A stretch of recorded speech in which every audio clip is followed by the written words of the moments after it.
Welcome in. See what we got going on. Welcome into the Chi Zone. Yes, yes, yes. Here we are, back in again. Here we are on Chi Time TV and indeed on One Chi Radio, doing two things at once here again. And this is the place where we really look into cultivating our personal energy, the things that work for us and the things that maybe don't.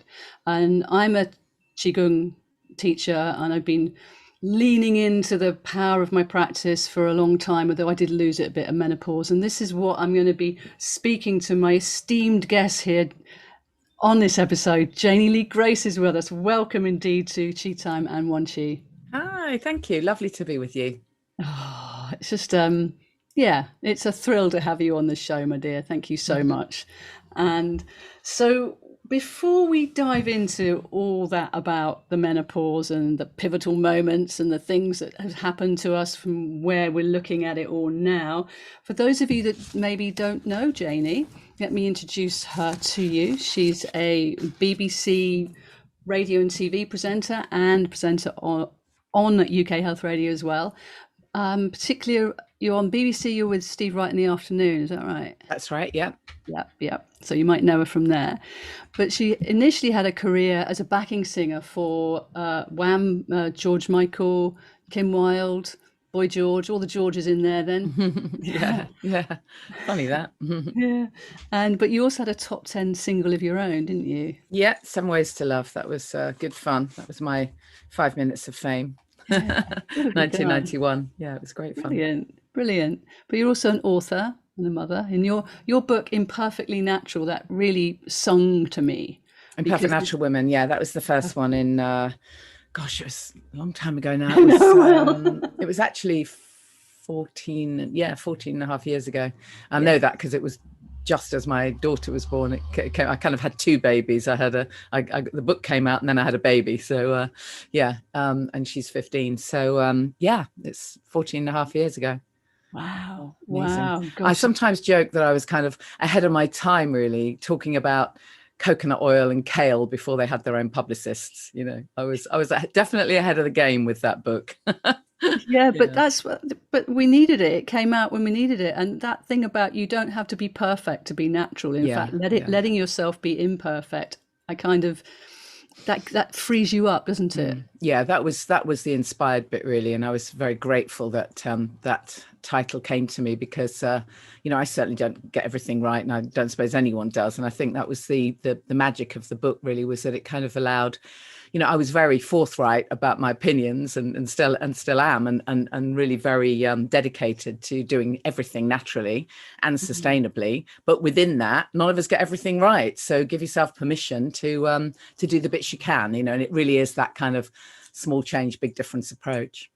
Oh, it is really. And when it comes to the area of menopause as well, it's like there's no right or wrong way of doing that because it's something that occurs through us and to us, doesn't it? And were you always interested in health then? Is this something that's always been part of your remit you've been intrigued by? Well, I think it hit me earliest when I wasn't healthy growing up at all. And I was kind of in bands and I was doing all the usual stuff in bands, eating absolute rubbish. And I think it only struck me when I was kind of in my late 20s. I can't remember what happened first. I think I became a vegetarian or something like that. And I started thinking about, okay, so I'm going to be interested in what I eat. And that then led me on to, I wonder whether what I think has any kind of impact. That was my first sort of foray into all of that. But then it didn't really hit till I was pregnant with my first son. And I had my kids really late. So my first son is now 22 two. And so it was literally 23 years ago that when I became pregnant, and that was completely kind of a shock to me. I hadn't planned to have any kids. And I've got four now. But I genuinely had not planned to have kids. I was, absolutely career girl, rock and roll kind of thing. Definitely not planning to have children. And so when I got pregnant with my first son,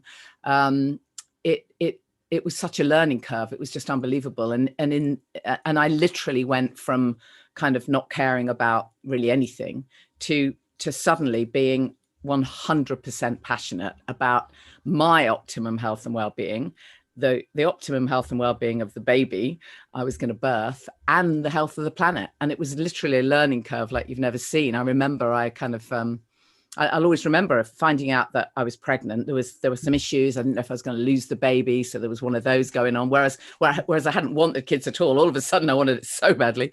And I remember sending my husband off to the Hale Clinic in London. And he came back with like 25 books.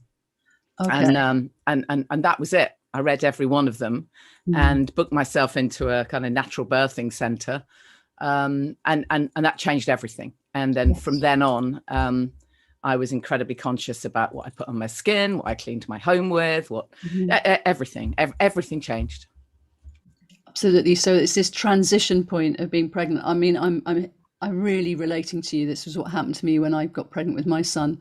I too had been in a band for 15 years, and it was like this was the big cleanup act. I would do it for him, easily do it for him, but of course it was doing it for me.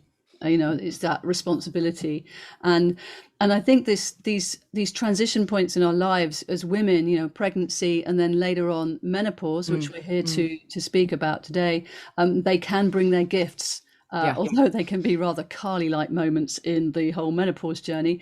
And I'm just curious about what you feel you were inspired by at your menopause time. Well, it's an interesting one for me because I now spend a lot of my time talking about the menopause because of the work I'm doing with the Sober Club and with the coaching work I'm doing. I'm constantly coming across women and sharing stuff about the menopause, particularly where it relates to alcohol, because I think, I'm sure we'll go on to talk about it, but the links are so very strong.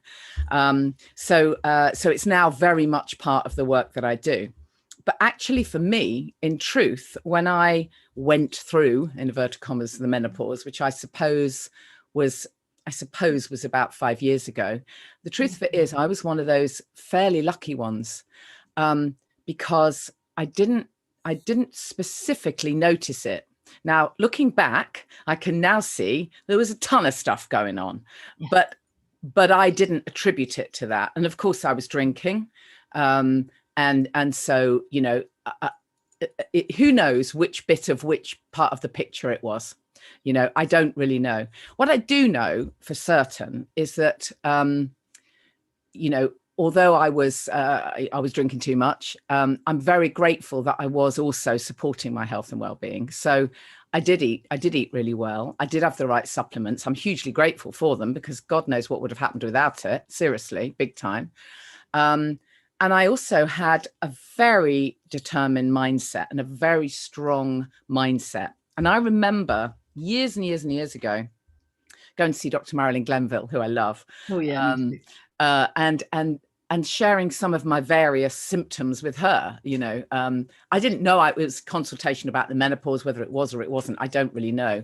I think when I saw her, we determined I was probably perimenopausal, but it was just a general kind of health catch up that we were having, really. But what I remember from that all those years ago was that she basically said to me, an awful lot of this will come down to stress and anxiety. And even, your hot flushes and all of this stuff will be exacerbated by stress and anxiety. So I remember that even back then, even with everything that was going on and the fact that I was drinking too much and the fact that I had so much stress in my life, I did take the time to ensure that I just took some time out for that, because I've always been a super hot person, right? And for me to have had hot flushes, the game would have been up. It was just simply wasn't a variable. I just couldn't do it. I just was not going to do it. It was not going to happen to me. And it didn't. And I really genuinely believe I manifested that because I had to. Yeah. So that's a very long answer to try and tell you that, I am aware of some stuff. But having said that, a lot of it is in terms of the menopause, it's the stuff I'm hearing now. And of course, I look back and I think if I had my time again, I'd have done so much of it differently.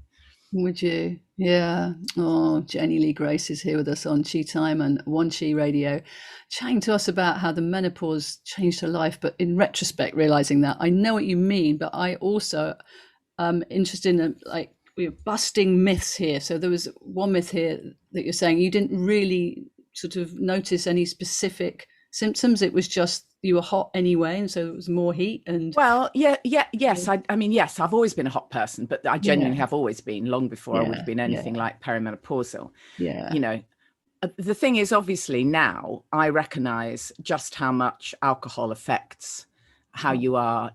It affects everything, literally everything. So, if I were to say to you, well, actually looking back at that time, I didn't sleep very well. I was really anxious. I had really low mood. I was bloated. I was overweight. I didn't have an awful lot of energy. I used to get very ratty, et cetera, et cetera. I could go on and on and on and on. The answer might be, oh, well, clearly you had a terrible menopause. But actually, I now know that if I'd quit with the booze, it would have had a massive impact on all of those things. So I actually think the booze is so intrinsically linked to this for so many women, and it's completely overlooked almost all of the time. And and the women who rock up to the GP and they, they're brave enough to go and say, oh God, I've got this problem and I've got that and I've got mood swings and I've got anxiety and I'm bloated and I can't sleep and I've got hot flushes. Then they'll either be given HRT or they'll be given antidepressants, usually antidepressants. But without ever being asked what they drink, how much they drink. Or even asking them about their sex life. That's another thing that GPs don't ask you about either. Of course but not. From the Chinese medicine perspective, of which Qigong is part of, this toxicity in the liver is really... We need our livers to be on side when we're going through these transformational changes, that our bodies need our detoxification processes to be really patent and available for us. And so if we're bringing in other components that are going to really put a heavy load on the liver, then it tends to lead towards the menopause being a little harder for people that are drinking, or maybe having a lot of sugar, or not sleeping enough, or not exercising enough. That's another component as well.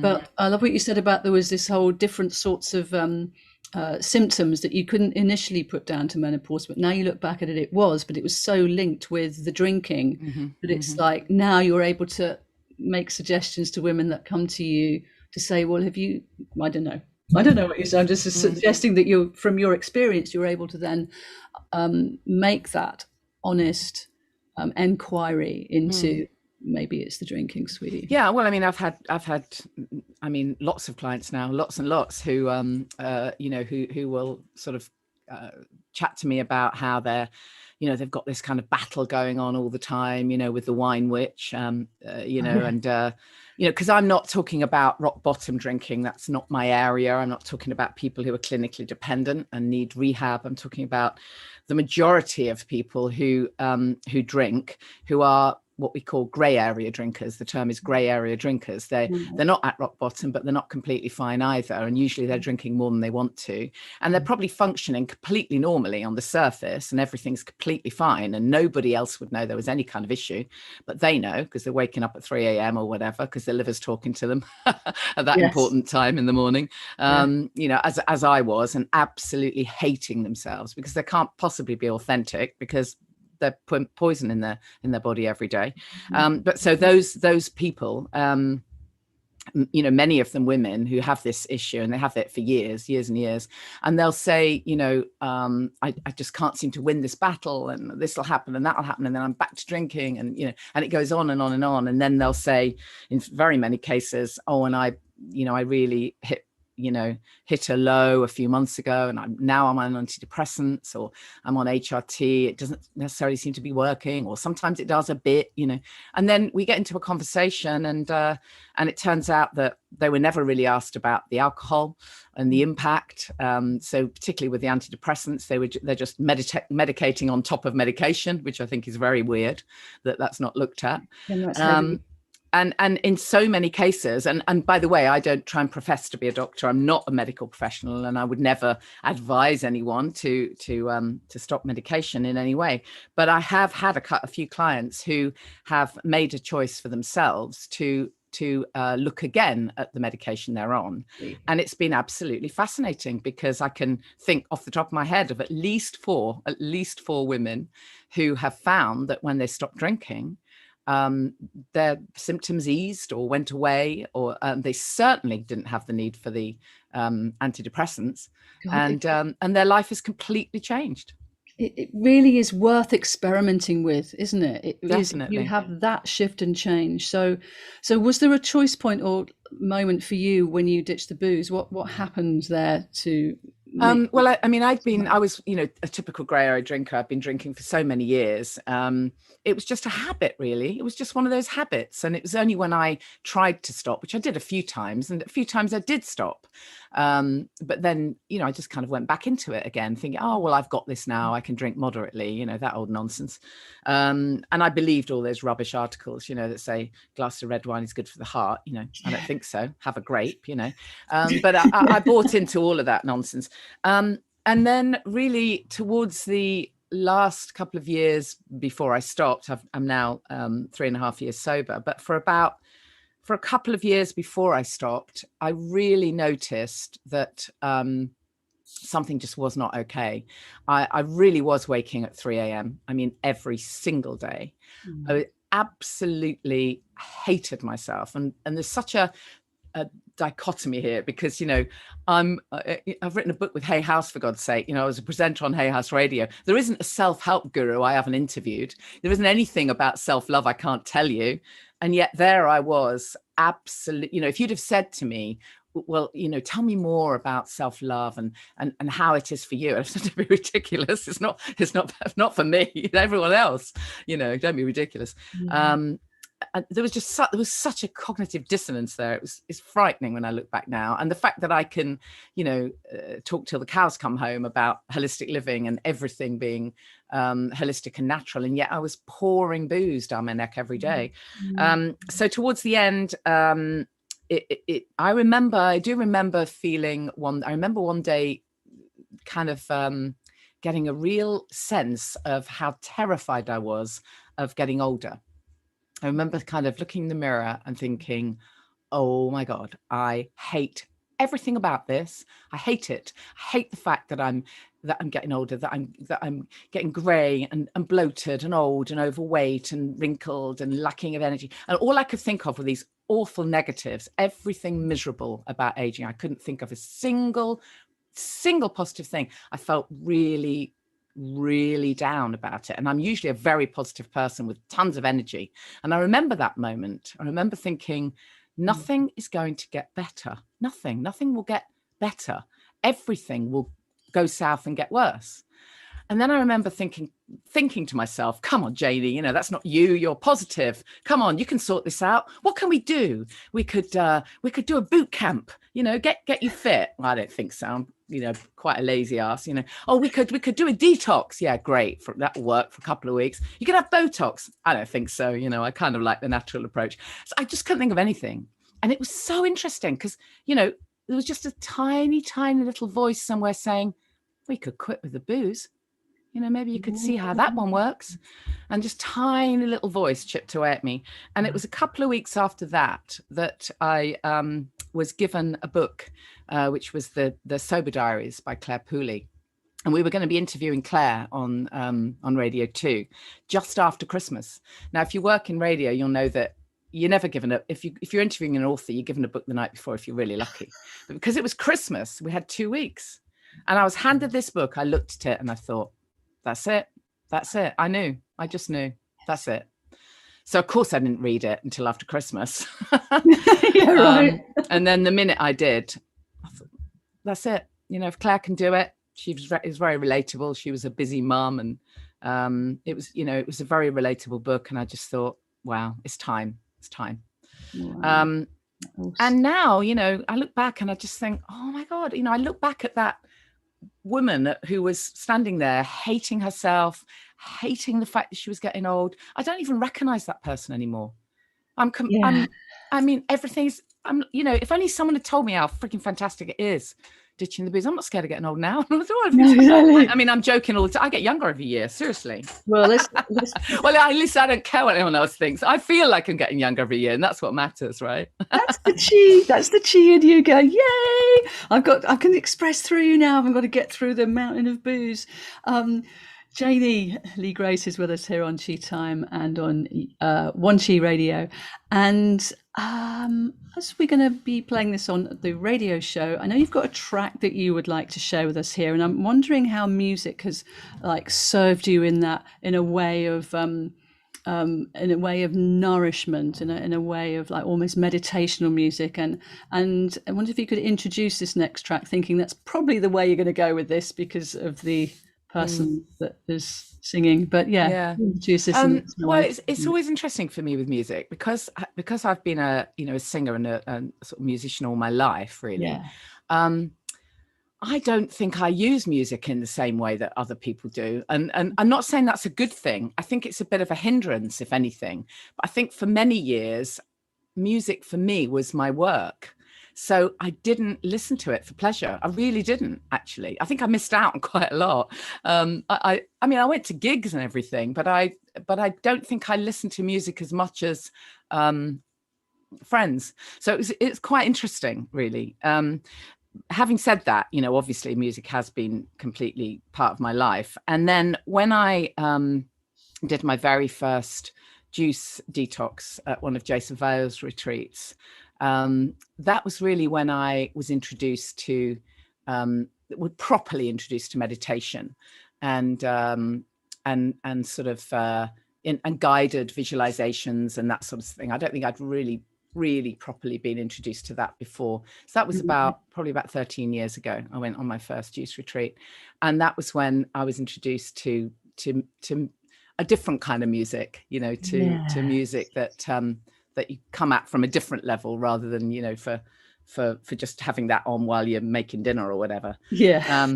So this track very much formed the kind of bedrock of all the retreats that I went on, and many people will know the lovely Lucinda Drayton, and this track is just you know, even years and years and years on, because it's very old now, this track, but even years on, it still has the same magic, and I genuinely believe that it's that this is a track that's more than the sum of its parts.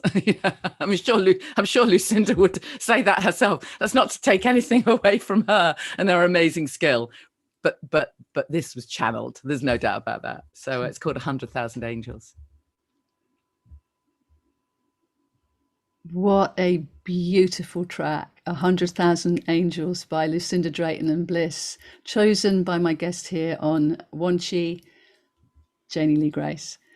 And here on Chi Time TV, I will put a link for you for that track. And I have a little story to share with you about Lucinda and that track, Janey.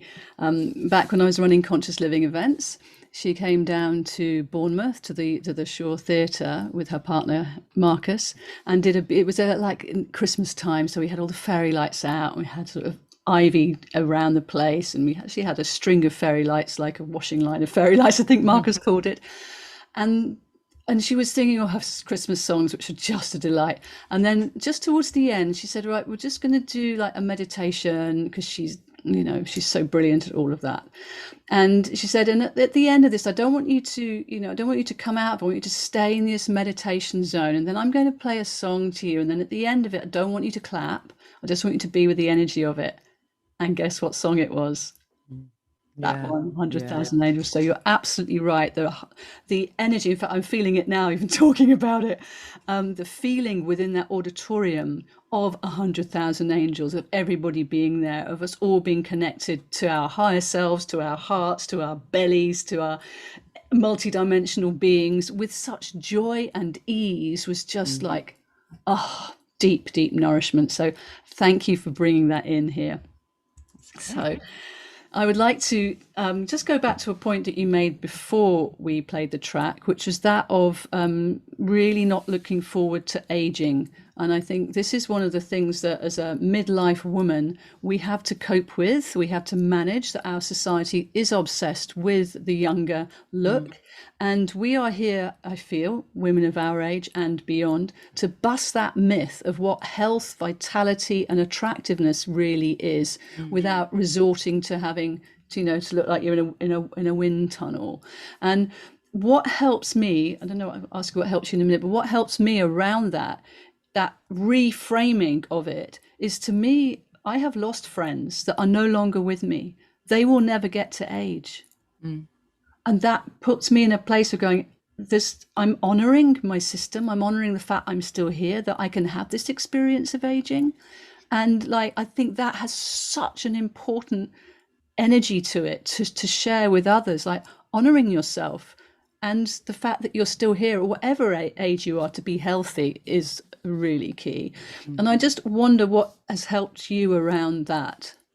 I think for me, it was the, once I ditched the booze, then I was able to very slowly, and I didn't even realize it was happening to me, of course, but what was happening to me was that I was becoming the person I was meant to be. I was getting in touch with the real me rather than, sort of poisoning myself every day. And what that meant was I was able to start to like myself more. And, as time went on, I became less anxious, and I started, I became more calm and more balanced, and I started to like myself. And when you start to like yourself, you take care of yourself. I'd never understood what self-care meant. People used to talk about it, and I used to think, well, what even is that? Going and getting your nails done, going to spa or something. What were you on about? I used to have friends who were they seemed so sort of balanced, they'd sort of meet someone else for tea. And I used to think, oh, that's something you have. That's something you've got going on for you. But because of the way I am, I'm all frantic and chaotic, and I can't do that. I now realize it was just that I wasn't in touch with who I was meant to be. I wasn't authentic. Yeah.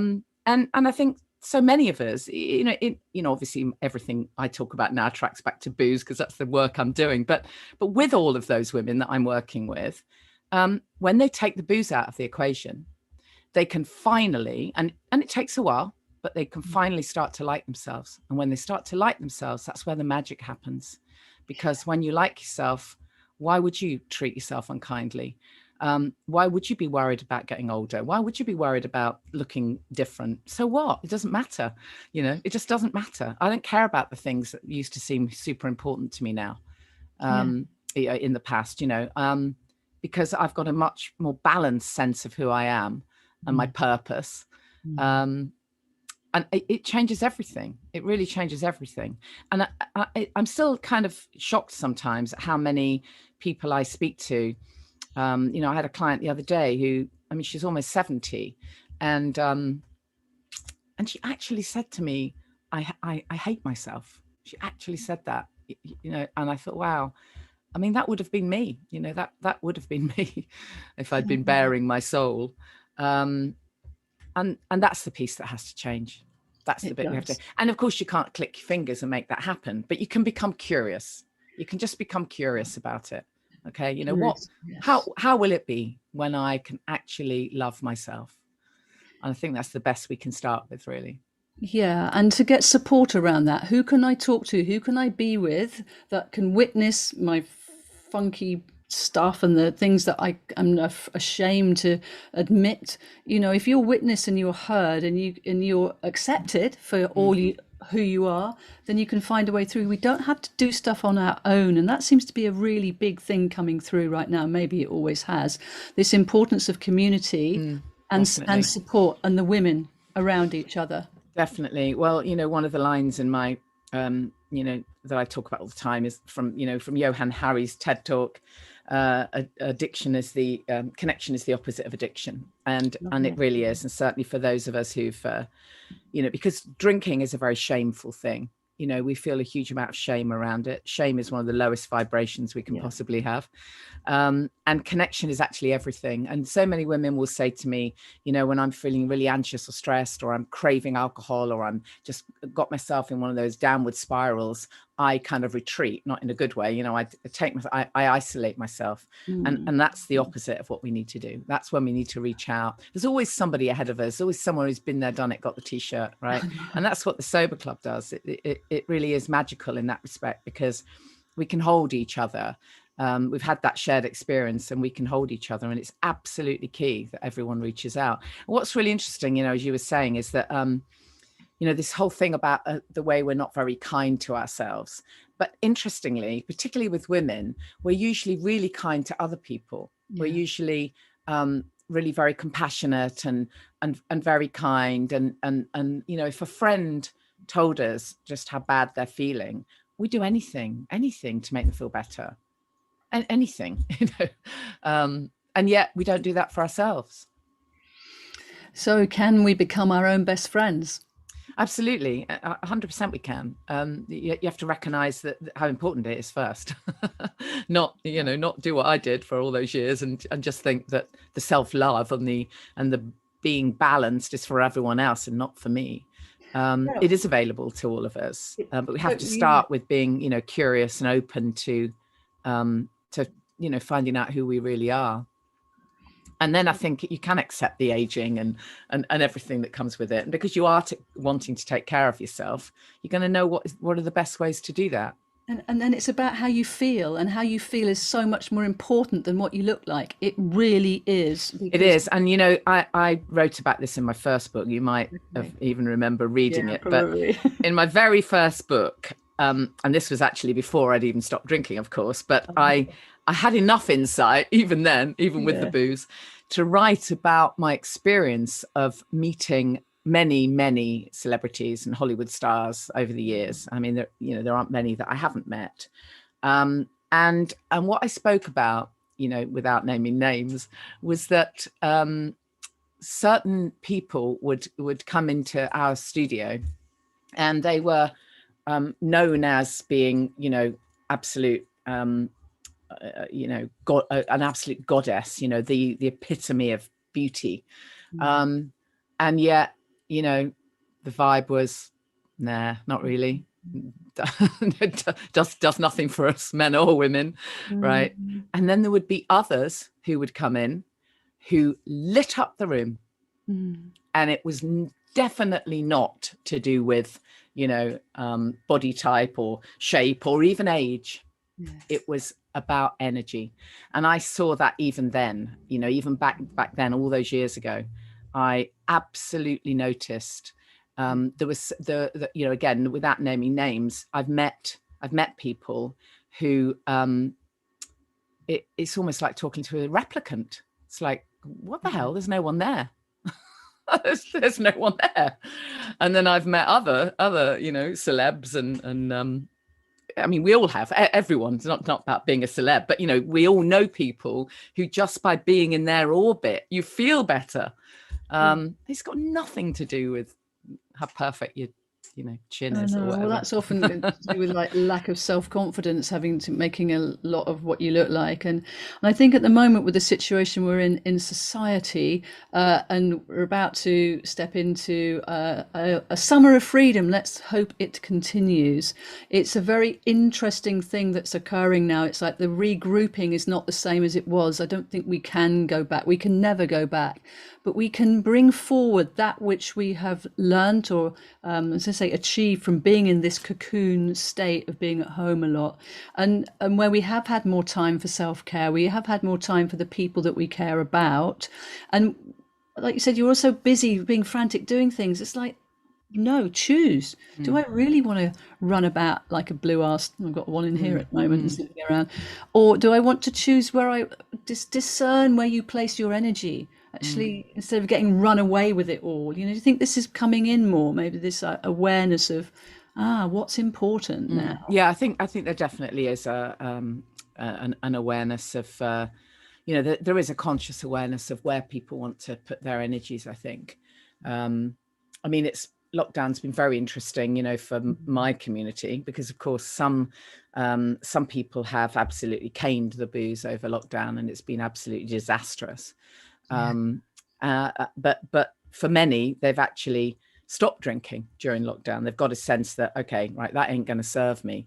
And so now they're, as things open up, they've got to sort of venture out into the big wide world with their new identity, actually. So that's quite an interesting one.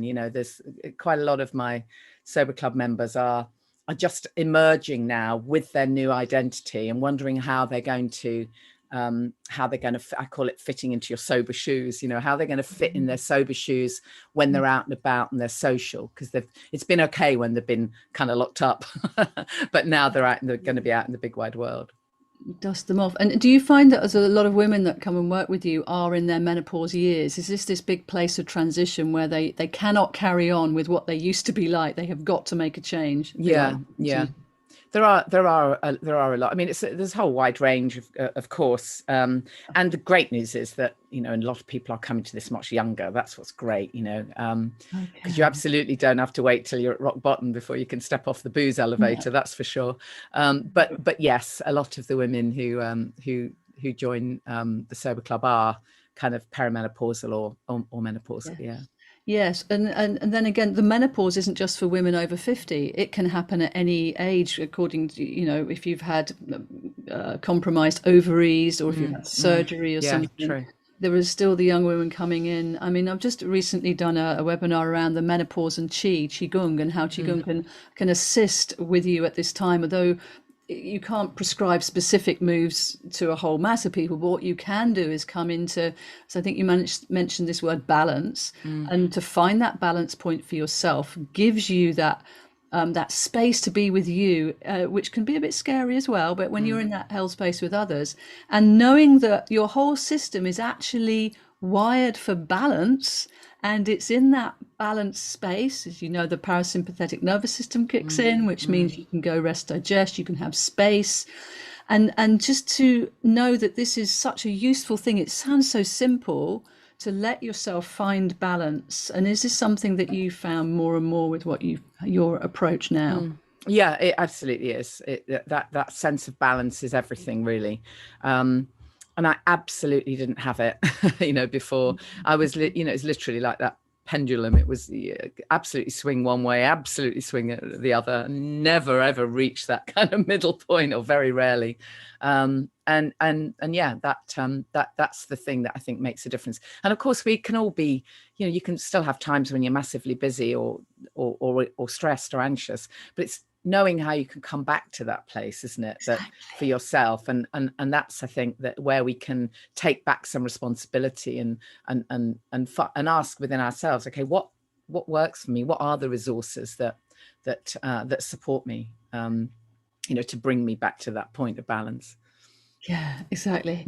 So just before we wind up here, I've got Janey Lee Grace with me here on Qi Radio and on Chi Time TV, talking about the menopause and giving up drinking and other behaviours. Except I never call it giving up. I'm just going to interrupt you there. No, it doesn't matter. I'm just, I don't call it giving up or manage, because you're not giving anything up. I just call it ditching the booze. Okay. You're not giving. I think words are really important. Yes. And we're ditching the booze because we have no need for it. But anyway, I didn't mean to interrupt you. No, I love it. I love it, because I'm absolutely with you on the words that we use. And I think that anything that sounds like you're pushing, you're trying trying, more into, like, as you say, ditch it, just like an experiment. Be curious. Can I do this? So that there's space for that experiment to occur, instead of I must, because if you don't, then it's like making you feel even worse. Yeah, exactly that. Yeah. So just before we wind this up, I'm just thinking that, because we're talking about women here and women through the change of life, is there, because did you feel that your husband was able to assist you with all these changes going on, or was it like with the menopause and things? Were you very much like, oh, that's women's stuff, I'm not going to chat to him about that, or is that something that you feel men really could do with getting on board with us to help us? Yeah, I mean, I think I think men do need to be aware of it. I've done a few podcasts where I've interviewed menopause experts, and they all say that the more educated, in inverted commas, the more aware guys can be, the better it is, because sometimes they have to be on the receiving end of of some crap, really. if we're really going through it. And I think it really helps if your partner can be very understanding. I'm really fortunate, my partner is very understanding, but he's also extremely kind of live and let live, and so I'm really lucky in that respect. But I wouldn't necessarily turn to him to have heart-to-heart conversations about this stuff, because I don't think it's his experience any more than I'd turn to him to talk about how difficult it was for me to ditch the booze at the beginning, because he hasn't had that experience either. So I think it's super important to get connected with people who have shared the same journey. And I don't think you have to have every conversation with the same person. In fact, I advise people who are ditching the booze not to talk to their partner or family members in depth. You can ask for the support you need, but that can be one line. Hey, listen, this is what I'm doing. I'd really appreciate it if you'd, buy me a bottle of kombucha or something. That would be really nice. End of, because if you get into great long conversations, people will try and offer their suggestions. Oh, well, you're not that bad. Just have one. Or, hey, why don't you put a fan on at night then? Yeah. I mean, it's not their fault, but it's not their experience. So I just really believe that we need communities, and I think the power of a community, the power of being with people, or having a connection with people who have had the same experience, it cannot be overestimated, really. Absolutely. So how can people find out more about what we've been chatting about? If you just go to thesoberclub.com, that's a platform that's that I run. There's blog posts there and all sorts of stuff, and then there's a community within that, a membership site within that, if anyone's interested. And also host the Alcohol Free Life podcast, so that's a free podcast which have amazing guests on there, and I'm very lucky to be able to do that show. And you can find me anywhere on social media. It's just at Janey Lee Grace. Yeah, brilliant. Well, look, thank you so much for being part of Chi Time and One Chi. Thank you. I really appreciate it. Oh, great. Is there any one thing that you would like to just pull in for people who are listening or watching before we go? I think it just is that message that I'd just like to reiterate to anyone, which is that if anything I've said has kind of nagged away a little bit at your unconscious mind, I always say to people, don't ask yourself, am I drinking too much? Because what's too much for one person isn't too much for someone else.